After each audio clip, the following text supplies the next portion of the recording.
প্রিয় শিক্ষার্থীরা, অ্যাকাউন্টিং 8 নতুন আরো একটি ভিডিওতে তোমাদেরকে স্বাগত জানাচ্ছি। আজকের এই ক্লাসে আমরা রেওয়ামিল অধ্যায়ের চতুর্থ যে সৃজনশীলটি রয়েছে, সৃজনশীল নাম্বার 4, সেই অঙ্কটির সমাধান করব, তোমাদেরকে বুঝিয়ে দেওয়ার চেষ্টা করব। ইতিমধ্যে আমরা রেওয়ামিল সংক্রান্ত ক্লাস করেছি, যে বিষয়গুলো রেওয়ামিল অন্তর্ভুক্ত হবে না সেটি সংক্রান্ত ক্লাস করেছি, এবং তোমাদের 3টি সৃজনশীলের ক্লাসে কিন্তু আমরা করেছি। তো সেই ক্লাসগুলো আমাদের চ্যানেলের অ্যাকাউন্ট রেওয়ামিল নামক প্লেলিস্টে দেওয়া আছে, সেখান থেকে তোমরা দেখে আসতে পারো। তো দেখো, 4 নম্বর যে সৃজনশীলটি দেওয়া আছে ওহি সিরামিক্সের, এর ক নম্বরে বলা আছে ওহি সিরামিক্সের রেওয়ামিলে কত টাকা অন্তর্ভুক্ত হবে তার পরিমাণ নির্ণয় করো। তো আমরা প্রথমে অঙ্কের নাম্বারটি দিয়ে নিব 4-এর ক, এরপর আমরা লিখে নিব যে ওহি সিরামিক্সের রেওয়ামিলে যে বিষয়গুলো অন্তর্ভুক্ত হবে না তার পরিমাণ নির্ণয় করা হলো। যে দফাগুলো বা যে বিষয়গুলো একই কিন্তু কথা, রেওয়ামিলে অন্তর্ভুক্ত হবে না। আমরা কিন্তু ঘরটি এঁকে নিলাম বিবরণ এবং 2টি টাকার ঘর। তো আমরা যখনই রেওয়ামিলে অন্তর্ভুক্ত হবে না এই বিষয়গুলো খুঁজতে যাব, প্রথমে আমরা মজুদ পণ্যের বিষয়গুলো দেখে নিব যে কয়টি মজুদ পণ্য আছে। তো প্রশ্নে দেখো, প্রথম কলামের একেবারে শেষের দিকে লেখা আছে সমাপনী মজুদ পণ্য, এবং দ্বিতীয় কলামে বলা আছে প্রারম্ভিক মজুদ পণ্য। তার মানে 2টি মজুদ পণ্য আছে, ওকে, প্রারম্ভিক মজুদ পণ্য এবং সমাপনী মজুদ পণ্য। তো আমরা কিন্তু প্রথম ক্লাসে শিখেছি প্রারম্ভিক মজুদ পণ্য এবং সমাপনী মজুদ পণ্য। 2টি মজুদ পণ্য যদি প্রশ্নে দেওয়া থাকে তাহলে প্রারম্ভিক মজুদ পণ্য রেওয়ামিলের অন্তর্ভুক্ত হয়, কিন্তু সমাপনী মজুদ পণ্য অন্তর্ভুক্ত হয় না। তো এখানে আমাদের প্রয়োজন কোনগুলো অন্তর্ভুক্ত হবে না, এই কারণে এখানে আমরা লিখব সমাপনী মজুদ পণ্য। সমাপনী মজুদ পণ্য 22,000 টাকা। এরপর আমরা দেখব সম্পদ এবং দায়ের কোনো প্রারম্ভিক ব্যালেন্স আছে কিনা। কোন কলামে যদি আমরা দেখি, দেখো একেবারে দ্বিতীয়তে মূলধনের পরে কিন্তু বলা আছে ব্যাংক উদ্বৃত্ত 1117। অঙ্কটি হলো 31 ডিসেম্বর 2017 সালের, তার মানে 1117টি কিন্তু প্রারম্ভিক উদ্বৃত্ত। আর সম্পদ এবং দায়ের প্রারম্ভিক ব্যালেন্স বা প্রারম্ভিক উদ্বৃত্তটি কিন্তু রেওয়ামিলের অন্তর্ভুক্ত হয় না। তাহলে ব্যাংক উদ্বৃত্ত 1117 যেটি আছে এটিও রেওয়ামিলে অন্তর্ভুক্ত হবে না। ব্যাংক উদ্বৃত্ত 1117 এটি আছে 15,000 টাকা। তাহলে এদিকে যোগ করে দিলে আমাদের অঙ্ক শেষ হয়ে যাবে 37,000 টাকা। এই 37,000 টাকার এন্ট্রি রেওয়ামিলে অন্তর্ভুক্ত হবে না। এই সৃজনশীলের খ নাম্বার প্রশ্নে বলা আছে রেওয়ামিল তৈরি করতে হবে। তো আমরা এখন রেওয়ামিল তৈরি করার সময় আমরা প্রথমে প্রতিষ্ঠানের নাম লিখে নিব। তো এই প্রতিষ্ঠানের নাম ওহি সিরামিক্স। তো আমরা উপরে লিখে নিব ওহি সিরামিক্স। ওহি সিরামিক্স এর রেওয়ামিল। এরপর আমরা তারিখটি লিখে নিব 31 ডিসেম্বর 2017। আমরা কিন্তু 2টি কথা মনে রাখলে বা 2টি বাক্য মনে রাখলে খুব সহজে রেওয়ামিল করতে পারবো। সেটি হলো সম্পদ ব্যয় উত্তোলন, এই 3টি হবে ডেবিট, এবং আয় দায় মূলধন, এই 3টি হবে ক্রেডিট। তো প্রথমে দেখো, প্রথম যে এন্ট্রিটি দেওয়া আছে মূলধন, আমরা কিন্তু এখানে দেখতে পাচ্ছি মূলধন হবে ক্রেডিট। তাহলে আমরা 1 নাম্বার দিয়ে ক্রমিক নঙ্গের ঘরে মূলধন, এটি হবে ক্রেডিট। তাহলে টাকা হবে 94,000 টাকা ক্রেডিটের ঘরে। এরপর দেখো দেওয়া আছে ব্যাংক উদ্বৃত্ত 1, এটা কিন্তু আমরা ক নাম্বারে করেছি, যেটি রেওয়ামিলে অন্তর্ভুক্ত হবে না। এরপর বলা আছে পাওনা। এই পাওনা মানে কিন্তু দেনাদার, অর্থাৎ আমি যার কাছে টাকা পাই, তাহলে দেনাদার হলো আমার সম্পদ, সম্পদ হলে সেটি হবে ডেবিট। তাহলে এই পাওনা, এই কথাটি তোমরা মনে রাখবে, এটি কিন্তু আমাদের ভুল হয়ে যেতে পারে যে পাওনা মানে কিন্তু দেনাদার।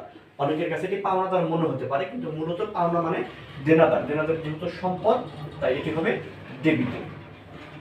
এরপর 3 নম্বরে দেখো বলা আছে দেনা। দেনা মানে আমি যার কাছে দেনা আছে, অর্থাৎ যে আমার কাছে টাকা পায়, অর্থাৎ এই দেনা মানে হলো পাওনাদার। তাহলে পাওনাদার হলো একটি দায় হিসাব, আর দেখো এখানে কিন্তু বলা আছে দায় হলে সেটি হবে ক্রেডিট। তাহলে এই দেনার যে টাকাটি দেওয়া আছে সেই টাকাটি চলে যাবে ক্রেডিটের ঘরে, 15,000 টাকা। 4 নম্বরে বলা আছে আয়কর। আয়কর হলে উত্তোলন বলা হয় আয়করকে। তো আয়কর হলে উত্তোলন, উত্তোলন হলো ডেবিট হবে। তাহলে আমরা উত্তোলনের টাকাটা লিখে দিব ডেবিট, পাশে 10,000 টাকা। 5 নম্বরে বলা আছে ক্রয়। ক্রয় হলো ব্যয় হিসাব, দেখতে পাচ্ছ তোমরা সেখানে ব্যয় হলে ডেবিট হবে। তাহলে আমরা ডেবিটে লিখবো 1,30,000 টাকা। এরপর বলা আছে বিক্রয়। বিক্রয় হলো আয় হিসাব, আয় হলে সেটি হবে ক্রেডিট। তাহলে টাকা আছে ক্রেডিটে 1,45,000। এরপর বলা আছে প্রাপ্ত ভাড়া, অর্থাৎ যে ভাড়াটি আমি পেয়েছি। তো ভাড়া যদি আমি পেয়ে থাকি তাহলে সেটি আমার আয়, আর আয় হলে সেটি হয়ে যাবে ক্রেডিট। তাহলে প্রাপ্ত ভাড়া 13,000 টাকা হবে ক্রেডিট। এরপর বলা আছে প্রশিক্ষণ ভাতা, এটি হলো ব্যয় হিসাব, ব্যয় হলে সেটি হয়ে যাবে ডেবিট। প্রশিক্ষণ ভাতা টাকা আছে 5,000। এরপর বলা হচ্ছে রপ্তানি শুল্ক, অর্থাৎ পণ্য রপ্তানির সময় আমাকে সরকারকে যে ট্যাক্স দিতে হয় সেটিকে বলা হয় রপ্তানি শুল্ক। এটি প্রতিষ্ঠানের ব্যয় হলে সেটি হবে ডেবিট 13,500 টাকা। এরপর দেখা আবার বলা আছে প্রাপ্ত বার্তা, অর্থাৎ যে বার্তাটি আমি পেয়েছি, যে ছাড়টি আমি পেয়েছি, এটি আমার আয় হলে সেটি হয়ে যাবে ক্রেডিট 12,000 টাকা। এরপর বলা আছে বিনিয়োগ আমার সম্পদ, আমি কোথাও বিনিয়োগ করলে সেখান থেকে প্রতি বছর আমি সুদ পাবো, তাহলে এটি আমার সম্পদ হলে সেটি হয়ে যাবে ডেবিট 15,000 টাকা। এরপর বলা আছে লভ্যাংশ প্রাপ্তি, আমি আমার একটি বিনিয়োগ থেকে লভ্যাংশ পেয়েছি, প্রাপ্তি বা প্রাপ্ত এটি থাকলে কিন্তু আমরা বুঝতে পারবো এটি হলো আয় হিসাব, তাহলে লভ্যাংশ প্রাপ্তি সেটি আয় হিসাব, আয় হলে হয়ে যাবে। এরপর 13 নম্বর আছে আসবাবপত্র, এটি সম্পদ হিসাব, সম্পদ হলে সেটি হয়ে যাবে ডেবিট, আসবাবপত্র রয়েছে 40,000 টাকা। এরপর বলা আছে প্রারম্ভিক মজুত পণ্য, এটি হলো ব্যয় হিসাব, ব্যয় হলে সেটি কিন্তু হয়ে যাবে ডেবিট, তাহলে প্রারম্ভিক মজুত পণ্য এটি হয়ে যাবে ডেবিট 25,000 টাকা। এরপর বলা আছে সমাপনী ব্যাংক জমা, এটি সম্পদ হলেও কিন্তু ডেবিট হয়, তাহলে সমাপনী ব্যাংক জমা হয়ে যাবে ডেবিট, এটির টাকা আছে 16,000। এরপর বলা আছে আন্তঃফেরত মানে কিন্তু বিক্রয় ফেরত, তো দেখো বিক্রয় হলো ক্রেডিট, তাহলে আন্তঃফেরত মানে হলো বিক্রয় ফেরত, তাহলে বিক্রয় যদি ক্রেডিট হয় বিক্রয় ফেরত কি হবে ডেবিট হবে, কারণ আমরা কিন্তু গতকালকে শিখেছি যে ডেবিটের ফেরত ক্রেডিট, ক্রেডিটের ফেরত ডেবিট, তাহলে আন্তঃফেরত হবে ডেবিটে 3,000 টাকা। তো আমাদের কিন্তু সবগুলো এন্ট্রি প্রসেসিং দেওয়া শেষ, এখন আমরা যথারীতি ডেবিট গুলো যোগ করব এবং ক্রেডিট গুলো যোগ করব, যোগ করে আমরা দেখব আমাদের দুই পাশ মিলে কিনা নাকি আমাদের অনিশ্চিত হিসাব আনতে হবে।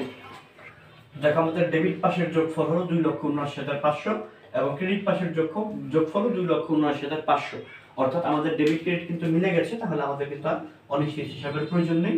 এখন আমরা শুধু দুই পাশে ব্যালেন্সটা লিখে দিব, 2,79,500 টাকা, এখানেও লিখে দিব 2,79,500 টাকা। এরপর ঘর বন্ধ করে দিলে কিন্তু আমাদের রাউন্ডটি শেষ, অর্থাৎ খ নাম্বার প্রশ্ন শেষ। তো এই সৃজনশীলের গ নাম্বারে বলা আছে উপযুক্ত তথ্যের আলোকে মুনাফা জাতীয় আয় ও মুনাফা জাতীয় ব্যয়ের পরিমাণ তৈরি করো। তো আমরা এখন মুনাফা জাতীয় আয় ও ব্যয়ের পরিমাণ নির্ণয় করব। মুনাফা জাতীয় আয়ের মধ্যে প্রথমে যেটি আছে সেটি হলো বিক্রয়। তো এই অঙ্কে দেখো বিক্রয় দেওয়া আছে 1,45,000 টাকা। আমরা বিক্রয়ের টাকাটা এখানে আসলে কেন লিখলাম, একেবারে শেষে দেখো বলা আছে আন্তঃফেরত মানে কিন্তু বিক্রয় ফেরত। তো আমরা যখন মুনাফা জাতীয় আয় ব্যয়ের অঙ্কগুলো করব তখন আমরা নিট মুনাফা জাতীয় আয় ব্যয় নির্ণয় করব, অর্থাৎ এই কারণে আমরা বিক্রয় থেকে বিক্রয় ফেরতটাকে বাদ দিয়ে দিব, তাহলে আমরা এখানে লিখব মাইনাস আন্তঃফেরত। তাহলে আন্তঃফেরত ছিল আমার 3,000 টাকা, তাহলে 1,45,000 থেকে যদি আমি 3,000 বিয়োগ করে দিই তাহলে 1,42,000 টাকা। এরপর বলা আছে প্রাপ্ত ভাড়া, এই ভাড়া কিন্তু আমরা প্রত্যেক বছরই পাই, প্রত্যেক মাসেই পাই, এই কারণে এটিও আমার মুনাফা জাতীয় আয় 13,000 টাকা। এরপর বলা আছে প্রাপ্ত বার্তা, এটিও কিন্তু আমরা নিয়মিতভাবে পাই, তোমরা কিন্তু খুব সহজেই মনে রাখতে পারো, প্রাপ্তি এগুলো থাকলেই কিন্তু সেগুলো আয় হয়, মুনাফা জাতীয় আয়। এরপর বলা আছে লভ্যাংশ প্রাপ্তি, এই লভ্যাংশটাও কিন্তু আমরা প্রতি বছরই পাই, এই কারণে এটিও মুনাফা জাতীয় আয়। তো লভ্যাংশ প্রাপ্তি আছে আমাদের 500 টাকা। আমরা যদি এখন এই সবগুলো টাকা যোগ করে দিই তাহলে কিন্তু আমরা আমাদের মোট মুনাফা জাতীয় আয় পেয়ে যাব। তো আমরা আমাদের আয়গুলো যোগ করলে মোট মুনাফা জাতীয় আয় পাই 1,67,500 টাকা, এটি আমরা এখানে লিখে দিব 1,67,500 টাকা।